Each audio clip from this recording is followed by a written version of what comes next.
अस्सलाम वालेकुम वीवर्स, हनीफ राजा का सलाम कबूल कीजिए। आज से मैं आप लोगों के लिए एक नया शो लेकर आ रहा हूं जिसका नाम है राजा ऑनलाइन। क्योंकि ऑनलाइन का दौर है, खाना ऑनलाइन आता है, कपड़े ऑनलाइन आते हैं।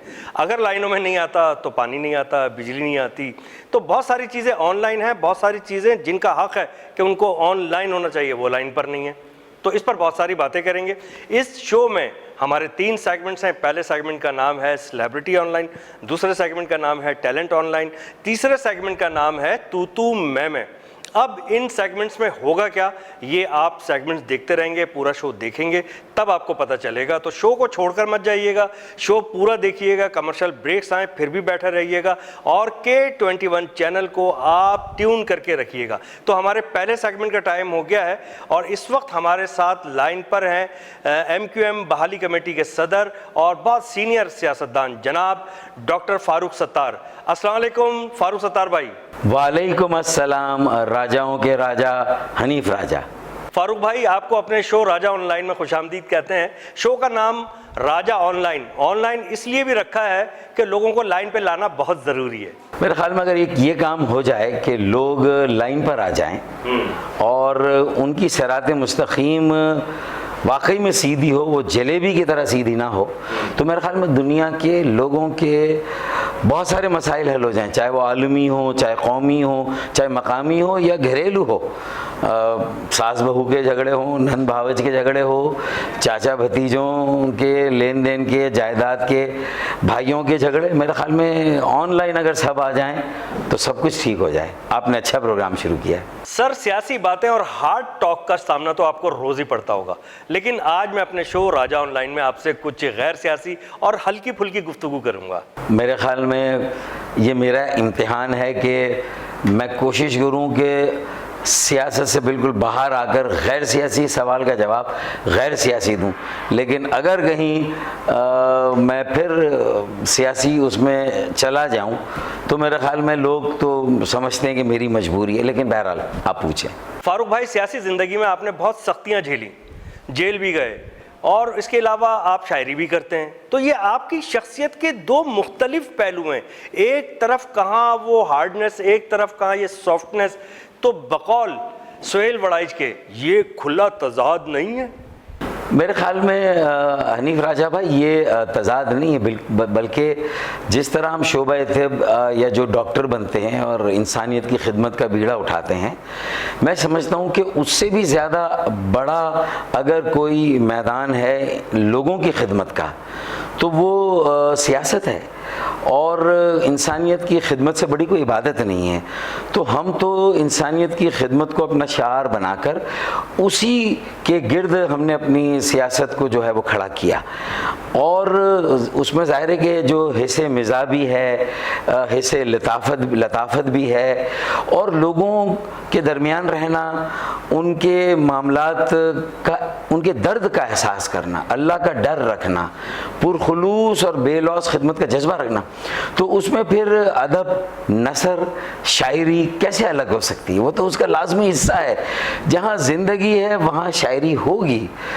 शायरी के बग़ैर, हिस्से लतीफ़ के बग़ैर, हिस्से मिज़ाज के बग़ैर तो ज़िंदगी मुकम्मल नहीं होती। और सियासत अगर मेरी ज़िंदगी है तो उस ज़िंदगी में शायरी तो लाजमी है। सर, मैंने आपको खुद 24 घंटे काम करते देखा है। तो आप नींद कब पूरी करते हैं और कहाँ पूरी करते हैं, सफ़र में या असेंबली में? क्योंकि सियासतदान तो नींद वहीं पूरी करते हैं।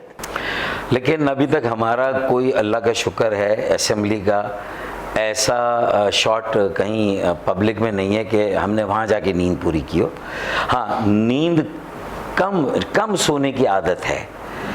और ये भी मैं समझता हूँ कि जो बड़ी जिम्मेदारियाँ महसूस करते हैं जो पॉलिटिशियंस, उनकी गुत्थी में, नेचर में होता है कि वो कम सोकर गुजारा करते हैं। ज़ाहिर है कि जब 45 से नीचे थे या 50 से नीचे तो 2-2 रातें जाग कर भी काम कर लेते थे।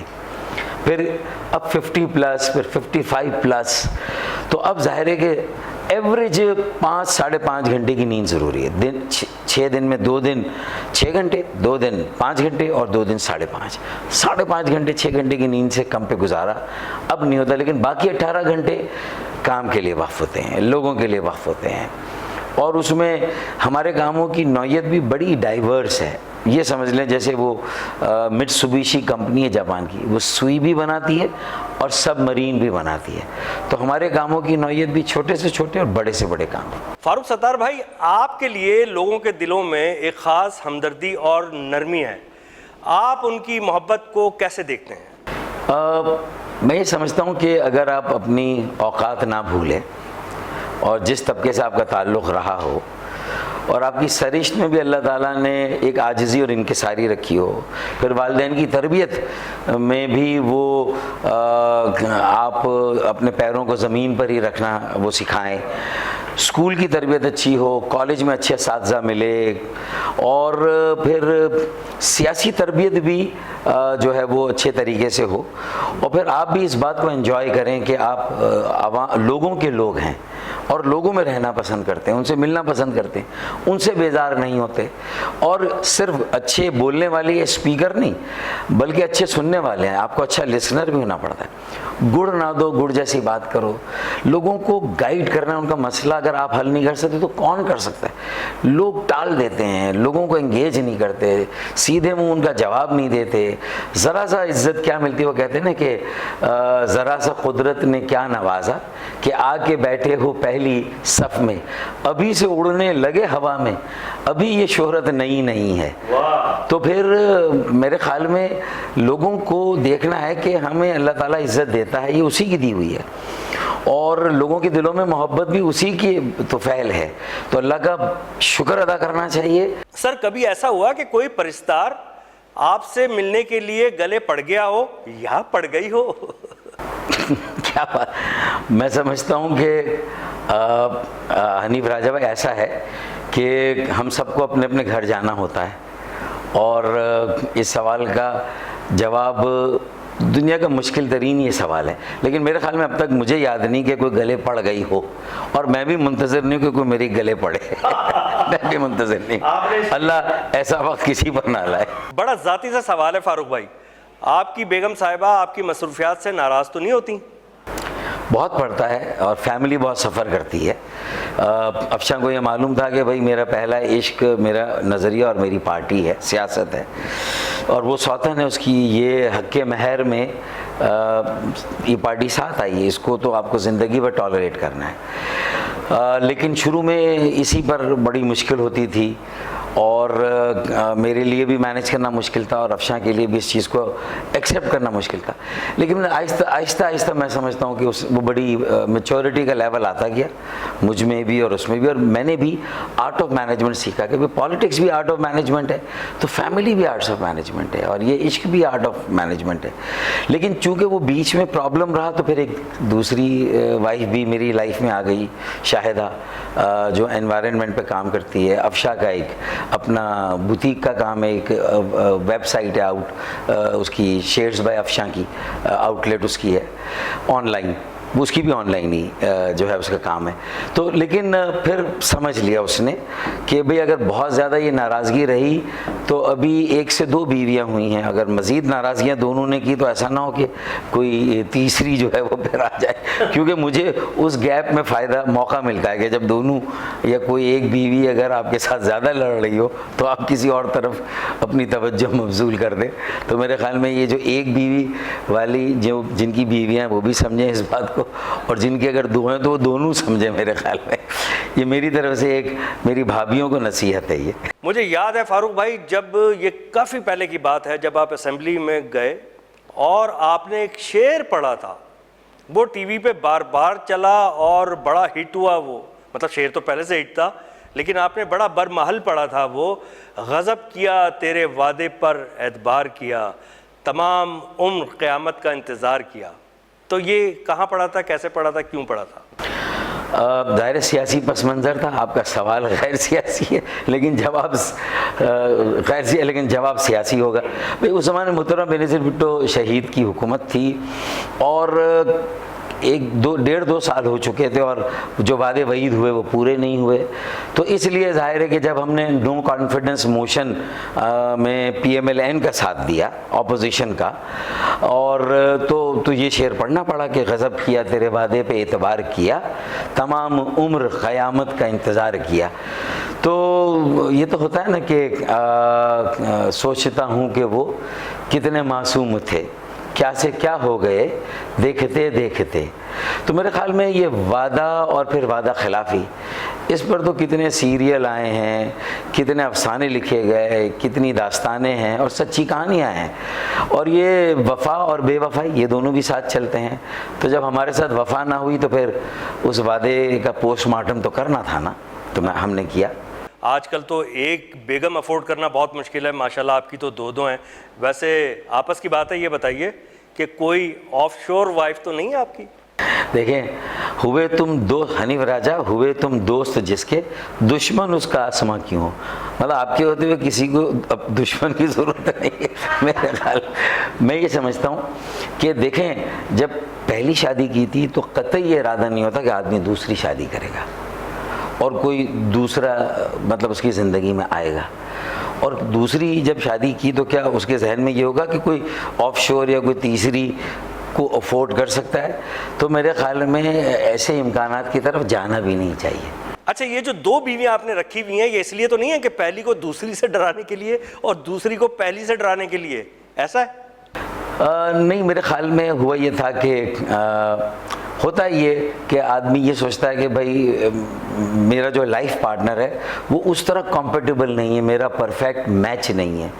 बस ये इस चक्कर में दश्त की सयाही में आदमी फिर जो है ना वो इसी तरह मारा मारा फिरता है। और उसको बाद में समझ आती है कि भाई कभी किसी को मुकम्मल जहां नहीं मिलता, ज़मीं मिलती है तो आसमान नहीं मिलता। फिर उसे कनात करनी चाहिए, उसे समझना चाहिए कि ये तो रिश्ता ही जो है वो एडजस्टमेंट का है, टॉलरेंस का है और उसी के अंदर खुशियां ढूंढने का है। तो मेरे ख्याल में ये चीज़ थोड़ा देर से समझ में आती है लेकिन आ जानी चाहिए। इसका मतलब है आप पैदाइशी आशिक हैं? नहीं, और ये भी तो एक बचपन में हमारी, मेरे ख्याल में जो ये हुआ कि आजकल लड़के ज़रा कम पढ़ते हैं, किताबें कम खोलते हैं, वो इधर उधर आवारा गर्दी में लगे हुए। हमारी बेटियां बहुत माशाल्लाह पढ़ी। तो मुझे मालूम है हमारे तहकीकात करने पे कि शायद वो इसलिए हुआ कि किसी सेकेंडरी में टीचर ने कह दिया कि हर कामयाब मर्द के पीछे किसी औरत का हाथ होता है। तो उन्होंने कहा कि फिर ये किताबों की क्या ज़रूरत है, किताबों को करो बंद और उस औरत को ढूंढो जो उनकी कामयाबी की ज़मानत होगी। तो वो उस औरत के चक्कर में निकल गए। और फिर हुआ ये कि मेरे ख्याल में लोगों ने ये भी इस मुहावरे को इस्तेमाल करना शुरू किया, अगर एक औरत से इतनी कामयाबी मिलती है तो फिर ज़िंदगी में दो औरतें हों तो कितनी कामयाबी मिलेंगी। तो ये सारी। अच्छा, ये बताइए कि आर्टिस्ट, फनकार, पॉलिटिशियंस इतने मसरूफ़ होते हैं हम लोग सब कि हमें कोई टाइम ही नहीं मिलता अपने बच्चों को वक्त देने के लिए। जब पॉलिटिशियन या आर्टिस्ट जब घर में दाखिल होते हैं तो बच्चे सो रहे होते हैं, जब बच्चे उठ के स्कूल जा रहे होते हैं, कॉलेज जा रहे होते हैं तो पापा सो रहे होते हैं। तो आप ये देखिए, बताइए कि आपने अपने बच्चों को बड़े होते हुए कैसे देखा, हॉरिजेंटली या वर्टिकली? आप समझ गए होंगे ना, क्योंकि किसी आर्टिस्ट से किसी ने पूछा कि भाई तुम्हारे बच्चे कितने बड़े हो गए हैं, बड़े वाला कितना बड़ा है, छोटा वाला कितना बड़ा है। उसने कहा यार बड़ा वाला इतना बड़ा हो गया है, छोटा वाला इतना है, बाकी 2-3 है उनका कभी मैंने नाप नहीं लिया। तो उसने कहा इस तरह देखा है और इस तरह देखा है। उसने कहा यार मैंने तो उनको सोते हुए लेटे हुए ही देखा है। तो आप किस तरह नाप लेते हैं? देखें, मैंने तो ना अपने बेटियों को हॉरिजॉन्टली कभी नापा ना कभी वर्टिकली उन्हें नापा, क्योंकि वो तो बहुत, जब मैं जेल आना जाना मेरा ज़्यादा था, यहाँ के हालात बहुत ही पुरआशोब थे। तो फिर अफशा मेरी बेटियों को लेके कुछ अरसे के लिए अमेरिका चली गई अपने भाइयों के पास, जो मेरी बेटियों के मामू हैं। उन्होंने फिर उनको वहीं प्राइमरी स्कूल से लेकर ऊपर तक उन्होंने मेरी बेटियों को असल में लुक आफ्टर किया, उनकी परवरिश की। तो मैंने तो दिल की आंख से अपने बच्चों को हमेशा देखा, फ़ोन पर उनसे हमेशा बात की, तो उनकी आवाज़ से मैंने नापा तोला कि ये कितनी बड़ी हो गई मेरी बेटियां। और जब मुझे पता चलता कि अच्छा सोच विचार में ये तब्दीली आ रही है, अब ये पढ़ लिया है, तो उससे मैं उनकी उम्र का, उनकी लंबाई का और उनकी उम्मीदिया जो हॉरिजॉन्टल उसका मैं ग्रोथ का अंदाज़ा लगाता था। लेकिन फिर मैं ज़ाहिर जेलों से बाहर आया तो मैं अमेरिका गया, वो यहाँ आती रहीं, तो फिर हमारा मिलना जुलना भी रहा। अब ज़रा कुछ गुनगुना के भी तो सुनाइए ना।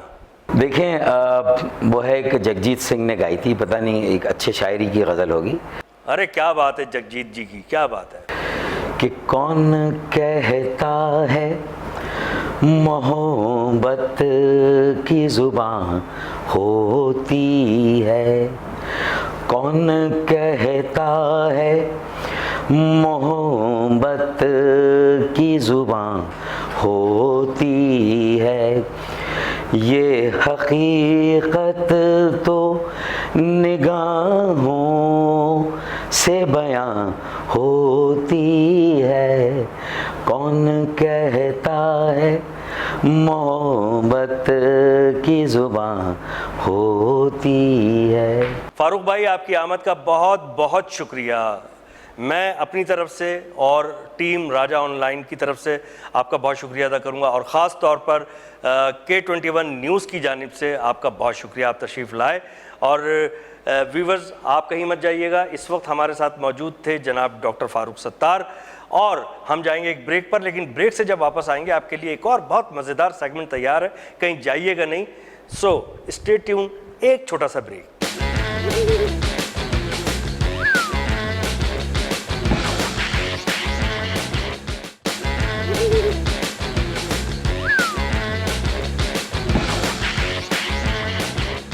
वेलकम बैक व्यूवर्स, राजा ऑनलाइन में एक दफ़ा फिर आपको खुशामदीद।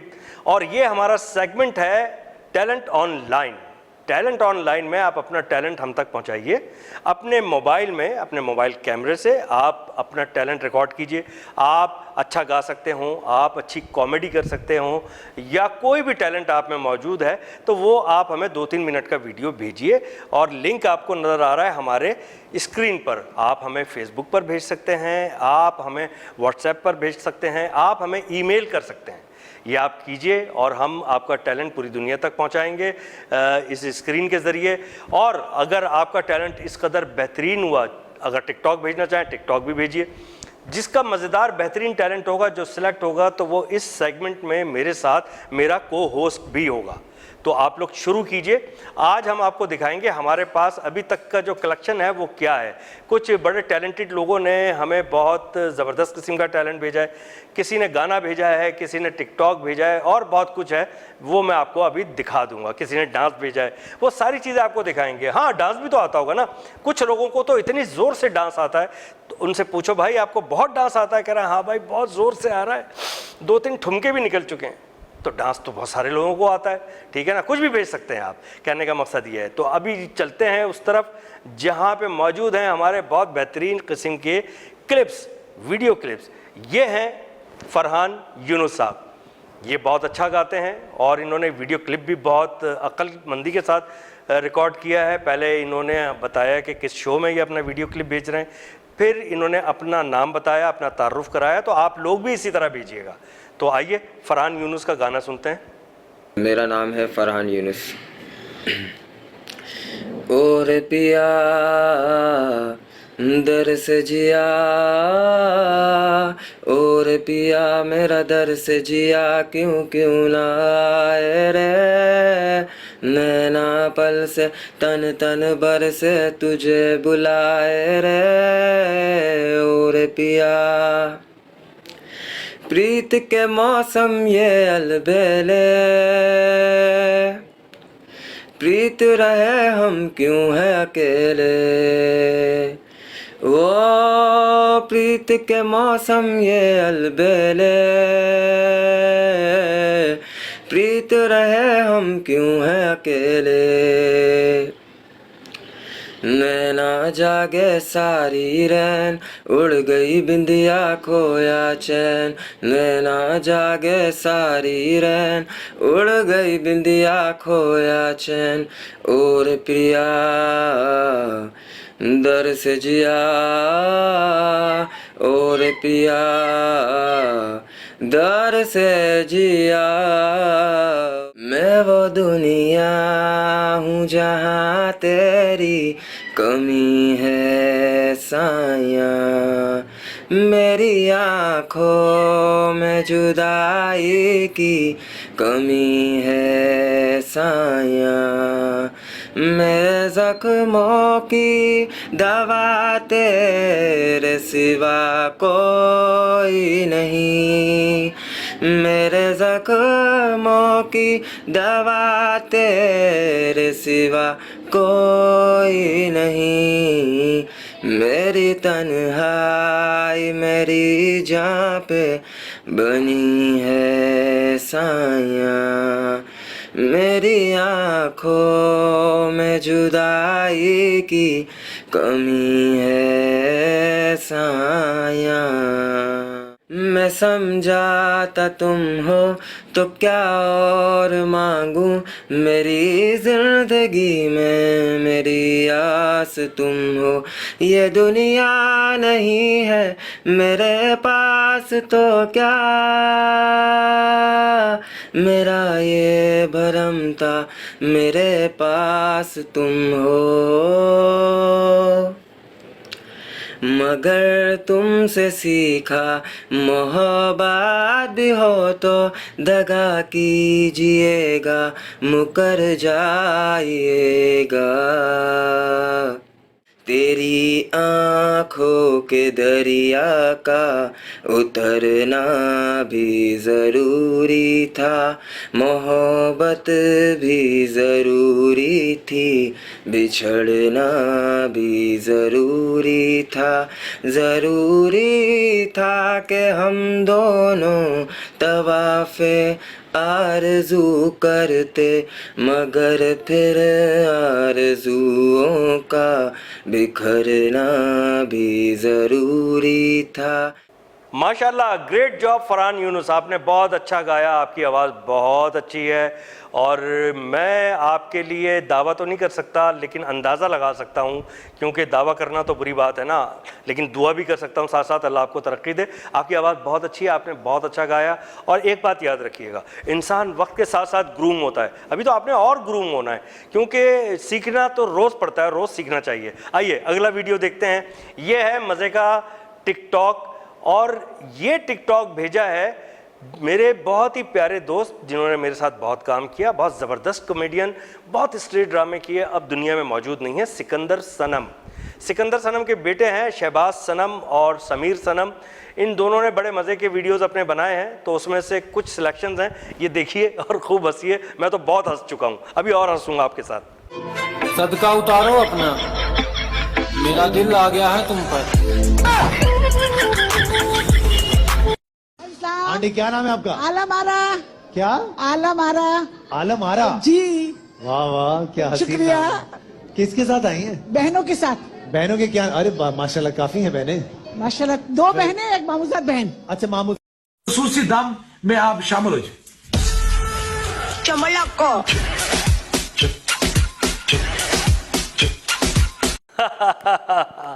एक्सीलेंट जॉब, बहुत अच्छा किया भाई समीर सनम और शहबाज सनम। ये सिकंदर सनम के बेटे हैं, हमारे बहुत अच्छे दोस्त मरहूम सिकंदर सनम। अच्छा, ये तो बाप से इनको टैलेंट मिल गया। बाज़ लोग ऐसे भी होते हैं जिनके बाप कुछ और काम कर रहे होते हैं लेकिन उनका काम कुछ और हो जाता है और बड़े सलाहियतमंद होते हैं। अल्लाह ताला सबको अलग अलग गिफ्ट देता है ना टैलेंट का, तो आप अपना कोई भी टैलेंट हम तक पहुंचाइए। आप लोग भी मुझे हंसाइए, पूरे पाकिस्तान को हंसाइए, पूरी दुनिया को हंसाइए, अपना टैलेंट हमें भेजिए। ना सिर्फ हंसाइए बल्कि महसूस कीजिए। आप डांस करके दिखा सकते हैं, आप गाना सुना सकते हैं, या जो भी आप में टैलेंट है वो अच्छा सा टैलेंट। लेकिन एक बात का ख्याल रखिएगा, वीडियो आपकी 3 मिनट 2 मिनट से ज़्यादा की ना हो। उसके अलावा अच्छी ज़बान इस्तेमाल कीजिएगा, उसमें कोई वाहियात बात ना हो, ठीक है ना, जो हम आगे पेश ही ना कर सकें। तो इन तमाम चीज़ों का ख्याल रखिएगा और अपने पाकिस्तान के इमेज का भी ख्याल रखिएगा। सोशल मीडिया का दौर है, बड़ा वाइड कैनवस है, हर आदमी अपना टैलेंट पेश कर रहा है। अगर कोई मिमिक्री कर सकता हो तो वो भी आप भेजिए हमें, ठीक है ना जी। हमारे पास कुछ लोगों ने अपनी मिमिक्री भेजी है, तो वो आप देखिए और ख़ुद फैसला कीजिए। बादशाह, वो कौन लोग हैं जो बीवियों के सामने सर उठाकर बात करते हैं? भाईजान, जिनका कद छोटा है वो बीवियों से सर उठा के बात करते हैं। देखा व्यूवर्स आपने पाकिस्तान में कितना माशाल्लाह टैलेंट है, अभी तो सही तरह एक्सपोज ही नहीं हुआ है। अभी तो ये शो शुरू किया है हमने राजा ऑनलाइन, तो लोग ऑनलाइन हमें भेजेंगे अपना टैलेंट, हम आप तक उसको अपनी स्क्रीन के ज़रिए पहुंचाएंगे और फिर देखिए कि वो टैलेंट दुनिया में क्या तहलका मचाता है। आप में मुख्तलिफ टैलेंट हैं, आप उन टैलेंट को सही तरह यूज़ कीजिए, हम तक अपनी वीडियोज़ भेजिए और हम पूरी दुनिया में उस वीडियो को चला के दिखाएंगे। अच्छा, ये वीडियोज़ तो आप देख ही रहे हैं ना, लेकिन आप देखते हैं कि सोशल मीडिया पर एक ट्रेंड चल गया है मज़े मज़े की ऐसी तस्वीरें जो अजूबे में शुमार हो जाती हैं। जैसे एक साहब हैं, उन्होंने कई बरस के बाद मैट्रिक पास किया है, वो भी कोरोना की वजह से। ये देखिए आपने पहली तस्वीर, 82 साल शख्स मैट्रिक में 47 बार फेल हुआ और बिल आखिर उसने इम्तिहान पास कर ही लिया 2020 में, और ये हुआ है सिर्फ कोरोना की वजह से। अब आप इनसे ये पूछिए 82 साल शख्स से, इन्होंने अपना नाम तो मेंशन नहीं किया है, जिसने भी तस्वीर अपलोड की है उसने इनका नाम मेंशन नहीं किया, कि आप दुआ देंगे कोरोना को या बद्दुआ देंगे, है ना जी। अगर आप दुआ देते हैं तो भी ठीक नहीं है, बद्दुआ देते हैं तो भी ठीक नहीं है, तो ये तो हुआ इस तस्वीर के साथ खुला तजाद। आइए चलते हैं दूसरी तस्वीर की तरफ। वाह वाह वाह, माशाल्लाह, रक्षे की बॉडी के साथ इन्होंने सुजुकी मेहरान की बॉडी मर्ज कर दी है। अब ये सोचिए कि इस पे आपका क्या कमेंट होगा। पहले तो मेरा कमेंट सुन लीजिए। ये रक्षा इस सुजुकी से शादी करके फंस गया और एक का माइंड लेफ्ट हैंड साइड पे जा रहा है, एक की डायरेक्शन राइट हैंड साइड पर है। हमारे मुआशरे के बहुत सारे कपल्स ऐसे हैं जो इस रक्षे और सुजुकी मेहरान की तरह ज़िंदगी गुजार रहे हैं। एक जा रहे हैं लेफ़्ट की तरफ और एक जा रहे हैं राइट की तरफ। मैंने उस पर अपना कमेंट दे दिया है, मुझे आपके कमेंट का इंतज़ार रहेगा। मज़ेदार कमेंट जिसका भी होगा उसको हम यहाँ शेयर भी करेंगे, और जिसका बहुत ही अच्छा हुआ हो सकता है हम स्टूडियो यहाँ बुलवा लें और इस सेगमेंट में वो मेरा को होस्ट हो। आपने अपने कमेंट भेजने हैं व्हाट्सएप के ज़रिए, फेसबुक के ज़रिए और ईमेल के ज़रिए। आपको स्क्रीन पर ये सब कुछ नज़र आ रहा है। आइए तीसरी तस्वीर की तरफ चलते हैं जो बहुत वायरल हुई, बहुत पसंद की गई और मुझे भी बहुत अच्छी लगी। किसी के बाप में दम है तो मुझे इस चलती सड़क से उठा के दिखाए। किसी ने लिखा ये किसके बाप की सड़क है, किसी ने कुछ कहा, किसी ने कुछ कहा।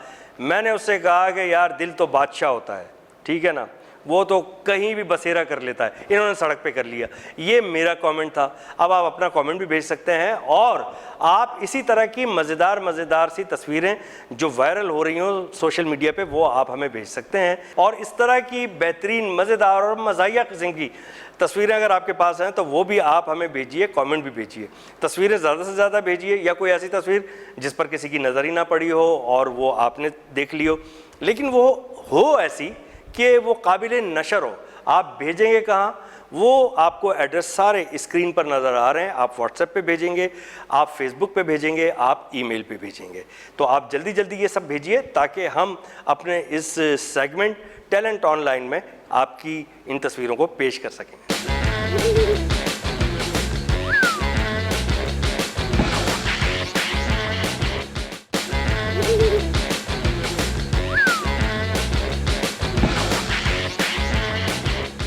व्यूअर्स, राजा ऑनलाइन के सेगमेंट तू तू मैं में एक दफ़ा फिर हनीफ राजा आपकी खिदमत में हाजिर है। जैसे कि नाम से जाहिर है तू तू मैं अब होने वाली है बहुत ही धमाकेदार, बहुत ही धुआंधार किस्म की तू तू मैं, क्योंकि मसला बड़ा संगीन है। मसला इतना संगीन है कि मैं बता नहीं सकता। इस वक्त हमारे साथ जो गेस्ट मौजूद हैं वो उनमें से एक बहुत गुस्से में भरे बैठे हैं और दूसरे कुछ परेशान नज़र आ रहे हैं कि क्या जवाब दें उनको। मसला है पानी की कमी का। पानी की कमी, आपको पता है पानी की कमी, कभी कभार तो जिस्म में इतनी पानी की कमी हो जाती है कि डॉक्टर कहता है कि ड्रिप लगवाएं। कभी पानी की इतनी जिस्म में ज़्यादती हो जाती है कि डॉक्टर से मोशन की गोलियां लेनी पड़ती हैं। लेकिन इस वक्त मसला शदीद पानी की कमी का है और पानी की कमी पर गुफ्तगू करने के लिए हमारे साथ मौजूद हैं पानी के महकमे के एक आला अफसर और उनके साथ मौजूद हैं एक आम आवाम जो रोज़ाना पानी की कमी का मुकाबला करती है, उसका सामना करती है। तो हमारे साथ मौजूद है अवाम। अस्सलाम वालेकुम जनाब। अबे क्या हो गया बे? अबे मैं अच्छा खासा नींद ले रहा था, खामखा तुमने जगा दिया यार। ओ भाई, मैं पानी के लिए रात भर जागता हूँ। नल कभी आता कभी नहीं आता।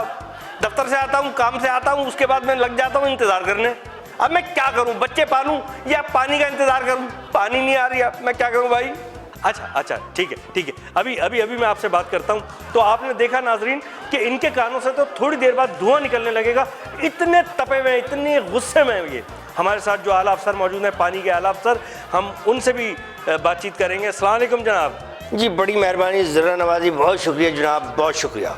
आवाम से थोड़ी सी बातचीत कर लूँ। जी जी जनाब। अबे यार नजर नहीं आ रहा तुम्हें कि मेरी क्या हालत हुई हुई है? ओ भाई साल भर से नहाया नहीं हूँ, क्या हालत हो गई है तो मैं जानता हूँ ना। पानी का इंतजार कर करके जिंदगी मेरी अजीरन हो चुकी है। आप तो नाराज हो रहे हैं, मैंने तो इखलाकन पूछा था कैसे हैं आप। अबे तूने क्या मुझे मेहमान खुसूसी बुलाया है जो पूछ रहा है कि कैसे हैं आप? अच्छा नहीं पूछता, ये बताएं घर में सब खैरियत है? अबे फिर तपा रहा है यार, कसम अल्लाह पाक की ये बाल्टी खींच के मारूंगा अगर फिर ये सवाल किया तो। अरे मैंने पूछा घर में सब खैरियत है भाई। अबे जब मेरा हाल इतना उड़ा हुआ हो रहा है तो घर वालों का क्या असर होगा? अबे अब्बा के तो कपड़े तक फट गए। क्या अब्बा मोटे हो गए पानी की कमी की वजह से? अबे देख फिर तपा रहा है तू। अबे अब्बा मोटे नहीं हुए, 3 साल हो गए अब्बा को नहाए हुए। 2-2 इंच मोटा मैल जमा हो गया अब्बा के जिस्म पे, वो कपड़े टाइट हो गए। अबे फटेंगे नहीं तो और क्या होगा? तो व्यूअर्स, हम बात कर रहे थे पानी की कमी की। आज हमारे साथ, जैसा कि मैंने पहले भी आपको बताया, दूसरे मेहमान हैं पानी के महकमे के एक आला अफसर। अस्सलाम वालेकुम जनाब। जी ज़रा नवाजी, शुक्रिया शुक्रिया, बड़ी मेहरबानी। अबे वाकई ये है पानी का अफसर? जी जी यही है। बात सुनो भाई, पानी कहाँ है? हो जी ये रहा पानी, ये ले पिए, जितना पीना है इसमें से पिए, कुछ बचा देना, मैंने भी पीना है। देखिए जनाब अवाम साहब, मैंने इन्हें इसी मसले के हल करने के लिए बुलाया है और ये कह रहे हैं कि पानी का मसला हल हो जाएगा। भाई मेजबान, मैं छोटा सा था, 4 साल का है, इतना बड़ा हूँगा, अब्बा की गोद में लेटा हुआ था। अब्बा देख रहे थे ब्लैक एंड व्हाइट टीवी और उस पर सुन रहे थे खबरें, अजहर लोधी खबरें पढ़ रहे थे।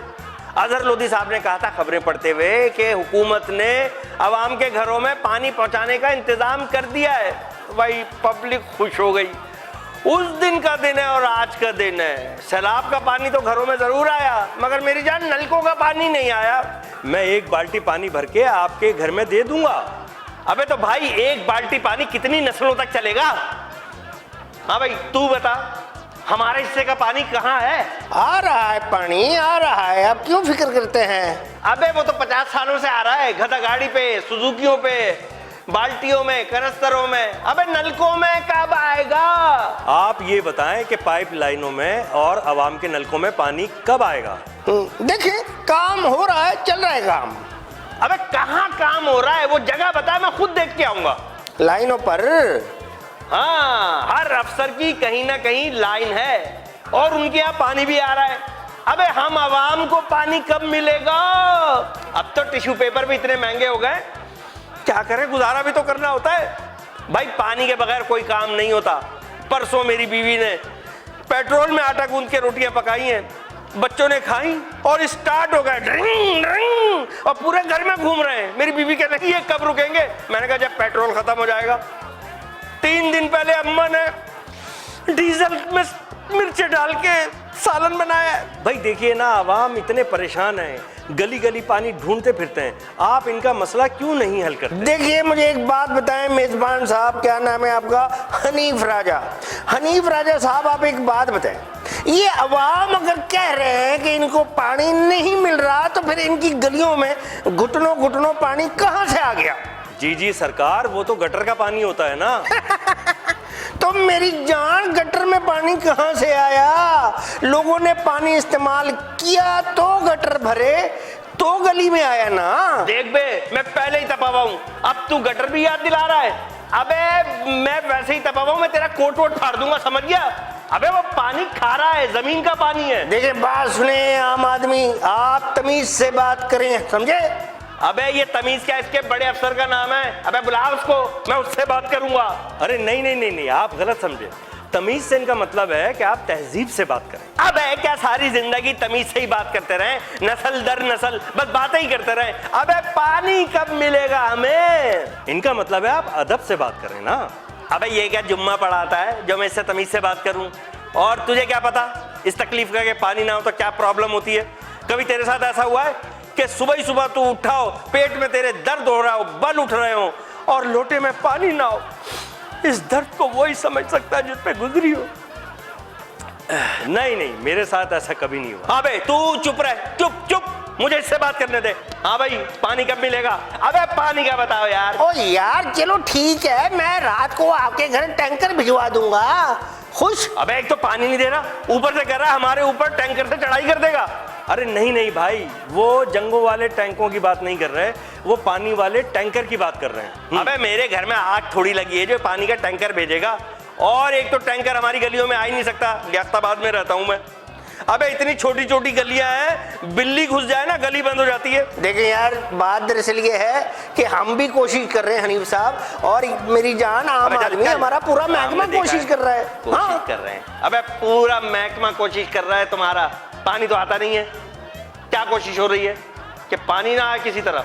अबे भाई मेजबान, इनके पानी के दफ्तर का एक आदमी मेरे मोहल्ले में रहता था। अबे भाई उसने इतनी कोशिश की अपने लिए, अब तरक्की करके वो डिफेंस में रह रहा है। ये है इनकी कोशिश। देखिए जनाब, आप सिर्फ ये बताइए कि आप लोग अवाम के पानी का मसला क्यों नहीं हल करते? देखें यार, बात सुने मेरी जान, समझदार लोग हैं, बच्चे तो नहीं हैं, आप लोग रोटी खाते हैं। हमारी आवाम से दरख्वास्त ये है कि पानी अगर कम आ रहा है तो वो भी तो पानी कम इस्तेमाल करें ना। अबे पानी हो तो इस्तेमाल करें ना, जब पानी ही ना हो तो अबे क्या इस्तेमाल करें? देखिए बात सुनिए, ये आप जरा खामोश रहें और गुस्से से मेरी तरफ देखने की जरूरत नहीं है। मैं दिल का जरा कमजोर हूँ, समझ गए ना आप। देखिए भाई हनीफ साहब, इनको पानी इतना चाहिए कि मेरी समझ में नहीं आता इनको क्या डैम चाहिए इन लोगों को। इनको अगर मुंह धोना हो तो 2 बाल्टी चाहिए, इनको अगर हाथ धोने हो तो 2 बाल्टी 3 बाल्टी चाहिए, इनको नहाना हो तो पता नहीं कितनी बाल्टी और टैंकर चाहिए। एक तो देखिए मुल्क में वैसे ही पानी कम है। लो कह रहे हैं कम पानी इस्तेमाल करो। अबे पानी होगा तो इस्तेमाल करेंगे भाई। इनके घर में शावर जो लगे हुए हैं, इनके घर में जो स्विमिंग पूल है, उसमें इतना पानी इस्तेमाल होता है कि उससे तो भाई हमारा पूरा महल्ला बर्तन धो ले, कपड़े धो ले, बल्कि नहा ले। वाह भाई, कमाल कर दिया, वाह। जी अफसर साहब, आम आदमी की बात में वजन है। अबे मैं अपना वजन करवाने नहीं आया, पानी के लिए आया हूँ, एहतजाज करने आया हूँ। अबे पानी दो, मेरे हिस्से का पानी दो, हमारे हिस्से का, आवाम के हिस्से का पानी दो। अगर मेरे एहतजाज को नहीं माना, अगर मेरे मुतालबात को नहीं माना तो मैं ऐसी तैसी कर दूंगा स्टूडियो की, ये सामान सब तोड़ फोड़ दूंगा। अरे आप ये देखिए, आप ये तोड़ फोड़ मत कीजिए। मैं 1 मिनट, मैं अफसर साहब से बात करता हूँ ना। जी अफसर साहब, आप ये बताइए कि आप आवाम का मसला कब तक हल कर देंगे? मेरे भाई आप बेफिक्र रहें, दिसंबर तक पानी आ जाएगा। ले कमाल बात कर रहा है भाई, वाह वाह वाह, बहुत अच्छे भाई, बहुत अच्छे। अबे सर्दियों में तो पानी आता ही है, वो भी 2 घंटे के लिए। नलका खोलो तो पहले पानी आएगा काला, और वो भी सीटियां बजाते हुए, उसके बाद आएगा कत्थई रंग का, फिर आएगा नीला, उसके बाद आएगा पीला, और उसके बाद तो वो भी बंद हो जाता है भाई। देखिए आम आदमी साहब, जैसा भी आता है भाई, पानी तो आता है ना। पानी आता है, आप सही कह रहे हो भाई मेजबान, लेकिन ये तो देखो आप लोग के पानी आता किधर है? अबे पानी आता है इनके पानी के दफ्तर के लोगों के घरों में, उन इलाकों में जहां वो रह रहे होते हैं। तो हम गरीब आवाम उन्हीं इलाकों से तो पानी भर भर के लाते हैं यार, हमारे नलकों में क्यों नहीं आता? जी 1 मिनट जरा आप दोनों हजरात खामोश हो जाएं। मेरे ख्याल में ये कोई फोन है या अल्लाह किसी और बड़े अफसर का ना हो। ओह, ये तो जी बहुत ही बड़े अफसर का है, मेरी बेगम का फोन है। 1 मिनट। हेलो। अच्छा जी। भाई मैंने कितनी दफा कहा है कि स्विमिंग पूल का जो नल का वाशर है ना, वो चेंज कराएं आप। कभी क्यों नहीं कराती हैं? नहीं, मैं जोर से कैसे बोल सकता हूँ, वो तो एक ऐसे आदमी के साथ बैठा हूँ, उस समय मेरी आवाज़ निकलती चली जा रही है। हाँ, नहीं कोई बात नहीं, चलो ठीक है, अभी ये शो चल रहा है ना, तो बाद में बात करता हूँ। अल्लाह ही हाफिज़।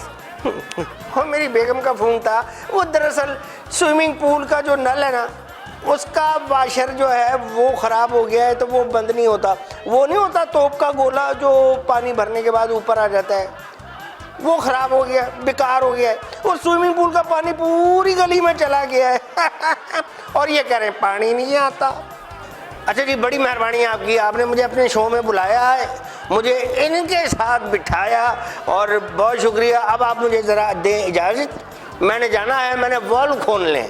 हाँ, जा रहे होंगे कोई बच्चा कुछ वाल खोलने, है ना, और जो पानी है ना थोड़ा बहुत, वो भी वॉल खोल के अपने घरों में ले आओ। ये किसी बड़े इलाके का वॉल्व खोलने की बात कर रहे होंगे अवाम भाई। अच्छा अच्छा, समझ गया, ये अपने लिए नहीं, अपने किसी और बड़े अफसर के इलाके का वॉल्व खोलने जा रहे होंगे। अफसर साहब ने भाई शावर आवर लेके किसी पार्टी में जाना होगा ना। हाँ, इनके किसी आला अफसर का होगा, वहाँ पानी पहुंचाना होगा। अबे भाई, पानी ना दे दे के गरीब अवाम के तो दिल के वॉल्व बंद कर दिए इन्होंने। जी जी जी जी। बस भाई, तूने तो अपना प्रोग्राम कर लिया ना, लेकिन मेरी अल्लाह से दुआ है कि नलों में पानी आए ना आए, बारिश ही हो जाए अल्लाह मियां। मैं कब तक ये साबुन और तौलिया लेके घूमता रहूंगा? छोड़े, आप कैसी बात कर रहे हैं? ओ यार, आप लोग भी तो अपने आप को कंट्रोल करें ना। पानी आप लोग खुद बचाएं। आप लोग तो इतना पानी जाया करते हैं। एक शेव करने खड़ा होता है ना बंदा, नल की टोटी खुली छोड़ देता है और इतनी देर शेव करता है, इतना पानी होता है जो जाया होता है। अरे जाओ यार, ये सब तुम लोगों की वजह से हुआ है। 4 चीनी सब तुम लोगों की वजह से हुआ है। तुम लोग हमारे को पानी नहीं देते हो, गरीब आवाम को छोड़ के रखा हुआ है। अरे तुम लोगों के लिए अपने घरों में तो पानी होता है, हमारे लिए पानी नहीं होता। अब बताओ यार, मैं नहाया नहीं हूँ, ये बाल्टी लेके मैं क्या करूँ?